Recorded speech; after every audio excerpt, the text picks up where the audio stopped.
melhor forma.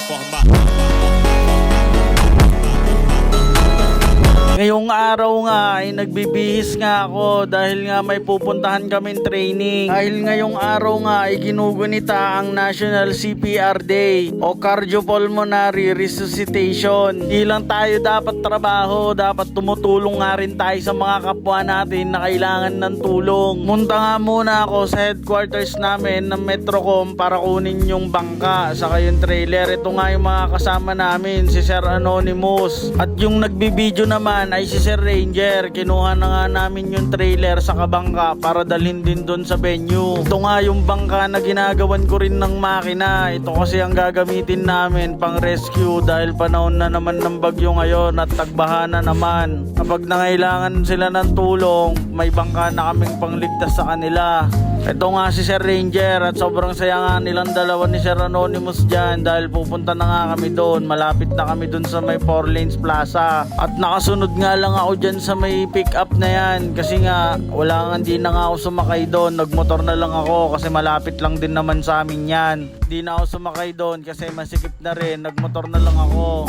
Nakarating na nga kami dito sa 4 lanes plaza at yung mga kasamahan nga namin ay nandun na sila. Doon pala sa may stage gaganapin yung seminar na yon. Kaya pumunta na kagad kami dun sa likod para may ayos na rin namin yung sasakyan doon. Pag park ko nga ng aking motor ay pumunta na kagad ako. Ito nga yung mga kasamahan namin. Sobrang dami nga namin nagpunta dito para matuto pa lalo ng kung paano gawin yung CPR na yan. Pumesto na nga kami dito sa may harap ng stage kasama sila para marinig namin lahat ng sasabihin at mas marami kaming matutunan. Yan na nga, kinakabit na nga nila yung tarpaulin para makita nila kung para saan ba talaga yung gaganapin dito ngayong araw. Dito na nga kami lahat at nakikinig na kami kasi nga nagsimula na sila. At kailangan namin makinig ng mabuti kasi mamaya isa-isa kami gagawa nung ipagagawa nila. Pagkatapos nga nilang maglita dun sa may harap ay lumipat na nga kami dahil nga isa-isa naman kaming gagawa. Dun na kami sa may parking area. Kaya naglakad na kami, kinuha na namin yung mga pagpapraktisan namin na galon kahit doon namin gagawin yung CPR na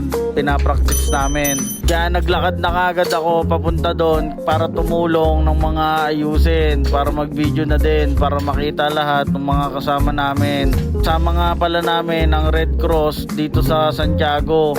Sila ang nagturo sa amin kung paano gawin ang CPR na yan. Dahil lahat ng gagawin namin dito ngayon ay i-report dyan sa national dahil nga National CPR Day nga ngayon. Dinodocument din nila lahat ng ginagawa namin dito. Nire-ready na nga namin yung mga galon na to dahil ito ang pagpapraktisan namin dahil ituturo nila isa-isa sa amin yan. Mamaya-maya lang ay makikita mo kung paano namin gawin yon. Kaya ngayon nga ay uminom muna ako ng tubig kasi nga nauuhaw ako, baka mawalan ako ng malay kasi nga medyo mainit dito sa parking. Medyo makulimlim tapos may dala tayong Aqua Plus na carbon dyan para hindi tayo mauhaw. Dapat carbon para hindi mawala yung lamig ng tubig. Katapos ko nga uminom, ayan na nga, nakaredy na kami dahil nga sisimulan na namin to. Ready na namin yan lahat at syempre sobrang saya namin, nagtatawanan pa kami. Ito na nga lahat, nakapwesto na. Ready na para ituro sa amin ang proper talaga kung paano ang gagawin. Ito nga, ginagawa na namin, nasimulan na namin yan. Sobrang saya nga ng lahat kasi nga talagang galing Red Cross yung nagtuturo sa amin. Tignan mo naman ako dyan, masayang masaya ako dyan. Nakangiti lang ako na nakangiti,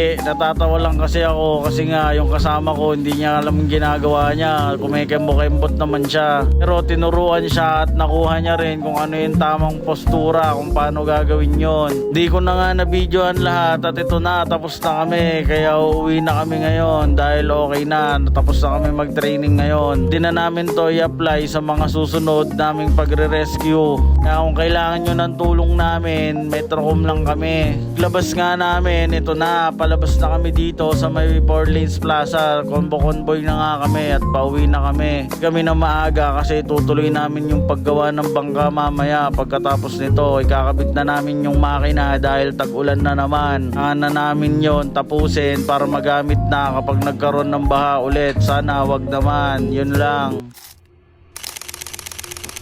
Toda melhor forma.